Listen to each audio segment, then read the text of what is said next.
Halo, kembali lagi. Jadi kemarin itu saya membeli tablet Huawei MatePad 10.4 seharga 3,2, yang mana untuk harga segitu itu belum tercantum stylusnya ya, karena saya tujuan untuk beli tab ini khusus untuk menggambar, tapi sayangnya belum dapat stylusnya. Cuman ternyata dijual terpisah dengan harga 1,2 jutaan. Untuk harga segitu itu kurang lebih 30% dari harga, 30-40% dari harga tabnya sendiri sih. Dan akhirnya banyak beberapa pembeli yang mana itu mereka menggunakan stylus alternatif untuk menggambar di tablet ini. Nah, dari situ akhirnya saya kemarin itu mencoba membeli stylus Gojodoc yang mana seharga 150.000. Dan ini stylus universal khusus untuk Android, tapi juga bisa buat iPad sih. Dan di sini juga lumayan, bahannya juga bagus. Lalu ternyata penggunanya itu tidak sebagus stylus yang seharga 30.000. Karena setelah saya merasakan banyak kekurangan dari stylus Gojodoc ini, akhirnya saya membeli lagi stylus yang seharga 30.000 yang menurut saya itu lebih baik daripada yang mahal. Stylus ini sama-sama berbahan aluminium. Untuk Gojodoc sendiri ujungnya ini adalah besi. Jadi ketika kita nulis atau menggambar nempel di layarnya, jadi berasa bunyi tak tak tak gitu. Cuman kekurangan untuk pakai Gojodoc versi ini, karena ujungnya besi, itu layarnya harus dipakai tempered glass ya, agar nggak lecet. Dan ini ujung dari, aku nggak tahu ini mereknya apa, karena pada waktu beli nggak ada mereknya sih. Cuman untuk barangnya nanti bisa aku taruh di pembeliannya, aku taruh di deskripsi atau komen. Dan ini ada tutupnya. Tutupnya itu ngandung magnet, jadi bisa nempel. Lalu ujungnya ini ada disknya. Jadi nggak seperti ini, nggak ada disknya, tapi kalau ini ada disknya. Dan ini karena berpakai baterai, jadinya kalau habis ngecas sih, tinggal pencet gini aja langsung nyala biru dan memulai. Jadi dikonekkan sama Bluetooth dari tabnya sendiri. Oke, kita coba untuk kelebihan dan kekurangan dari dua stylus yang murah ini. Karena saya suka menggambar, saya pakai Ibis Paint. Ini project saya yang belum jadi. Nah, seperti ini di sini saja. Oke, kita akan adu kelebihan dan kekurangan dua stylus murah ini. Jadi masing-masing ada kelebihannya dan juga kekurangannya, tapi lebih banyak mana kelebihannya dan dari dua stylus ini sih. Tapi menurut saya ini sih, karena kemarin-kemarin akhirnya nyaman pakai ini.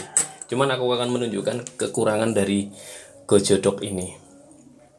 Kalau kelebihannya sih sedikit ya, mungkin karena dari segi desainnya yang bagus sih, putih itu menurutku ya cantik aja gitu. Cuman untuk penggunaannya sendiri itu ada beberapa kekurangan, yang mana itu aku lupa namanya apa sih. Kalau gini kan nggak bisa karena kayak ketekanan gitu loh. Sama-sama ada delaynya sih dari dua stylus murah ini. Cuman untuk menulis atau menggambar kadang itu dibutuhkan beberapa beberapa cara untuk bisa menggores gitu loh. Jadi harus agak miring menggambarnya, karena kalau lurus itu nggak bisa kadang lah, patah-patah gini.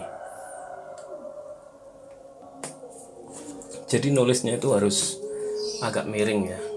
Jadi kalau lurus itu nggak bisa lah, kayak gini itu akhirnya patah-patah. Ini dalam posisi lurus. Nah, sering patah-patah.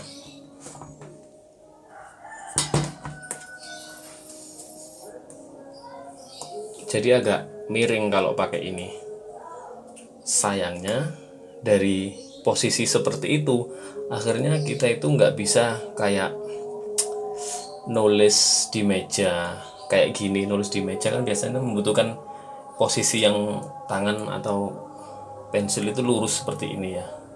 Itu benar-benar mengganggu banget. Jadi kemarin itu aku pikir ininya yang rusak, ternyata cara posisi kita yang salah untuk nulisnya. Kadang-kadang itu ketika nulisnya itu seperti kayak, akhirnya kemarin itu aku nulisnya itu seperti kayak duduk habis itu ini aku taruh di apa, bahu di kaki gitu loh. Jadi kayak gini. Jadi kadang aku bawa sini. Nah, kalau gini enak. Tapi kalau posisi kita nulis di meja terus kita duduk di kursi, udah wes nggak bisa itu. Nah, banyak patah-patahnya.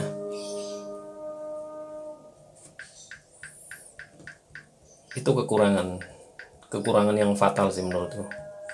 Jadi bener-bener waktu pakai ini nggak nyaman banget. Akhirnya ini harus miring supaya bisa kegores sih.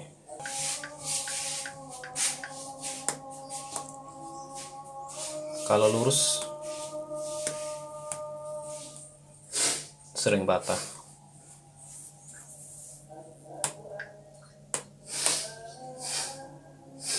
Itu kekurangannya. Dan salah satu kekurangannya ketika baterai habis harus ngecas. Tapi ketika pakai yang ini, yang ada ujung disknya ini, kita meskipun dalam posisi duduk kayak ya kekurangan tadi ini, kita bisa melakukan atau bisa menulis, menggambar sesuai kemauan posisi nyaman kita. Loh, ya sama-sama delay sih, tapi ini lebih baik sih. Jadi awalnya itu temen nyaranin supaya mas beli yang ini aja gitu loh.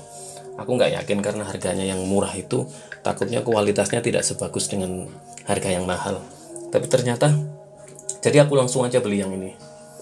Langsung beli, ternyata loh kok kayak gini gitu.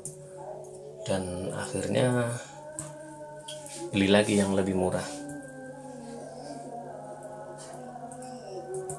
Jadi ini tanpa baterai, dan enaknya tanpa baterai langsung ketika kita ngerjain sesuatu ya ngeflow aja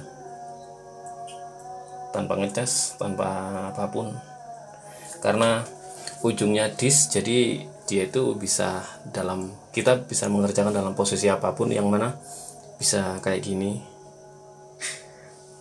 Jadi ininya itu nurut dengan posisi kita. Disknya itu kan lentur kayak ada benang-benangnya gitu, yang bisa kita nyaman dalam posisi apapun.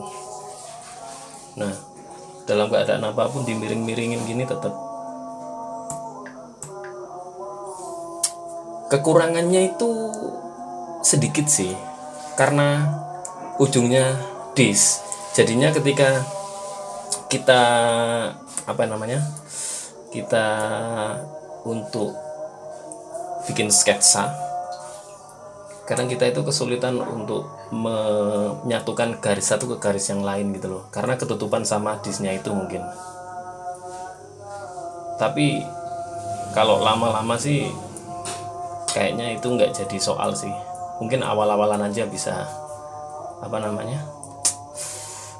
kerepotan. Lama-lama juga kalau kebiasaan udah enggak.